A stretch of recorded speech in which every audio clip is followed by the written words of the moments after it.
যুক্তরাষ্ট্র ও ইরানের চলমান সংঘাতের ফাঁদে জড়িয়ে পড়ছে সৌদি আরব। দেশটিতে ধারাবাহিক ড্রোন হামলা চালাচ্ছে ইরান সমর্থিত প্রক্সি মিলিশিয়ারা। এর জবাবে যুক্তরাষ্ট্রের সঙ্গে যৌথভাবে ইরাকে ওই গোষ্ঠীগুলোর অবস্থানে হামলা চালিয়েছে রিয়াদ। ফলে মধ্যপ্রাচ্যের পরিস্থিতি আরও উত্তপ্ত হয়ে উঠেছে। এমন পরিস্থিতিতে সবচেয়ে বড় প্রশ্ন, সৌদি আরব হামলার জবাবে আরও কঠোর সামরিক পদক্ষেপ নেবে নাকি উত্তেজনা কমাতে কূটনৈতিক সমাধানের পথ খুঁজবে।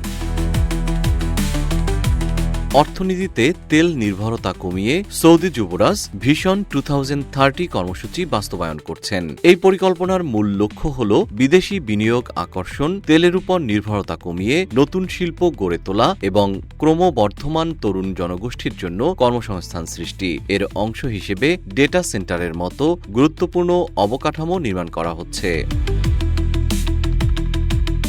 কিন্তু ধারাবাহিক ড্রোন ও ক্ষেপণাস্ত্র হামলার ঝুঁকির মধ্যে বিদেশি বিনিয়োগ টিকিয়ে রাখা কঠিন বলে মনে করছেন পর্যবেক্ষকেরা। ইয়েমেন থেকে ড্রোন হামলা কিংবা ইরান থেকে সরাসরি ক্ষেপণাস্ত্র হামলার আশঙ্কা দেশটির ভিশন 2030 বাস্তবায়নের জন্য বড় চ্যালেঞ্জ হয়ে দাঁড়িয়েছে।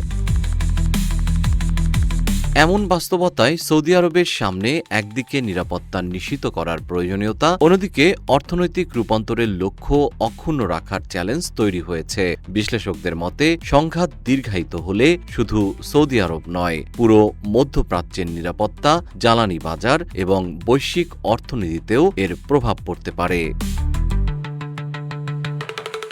জেম শিহাব, রূপালী বাংলাদেশ।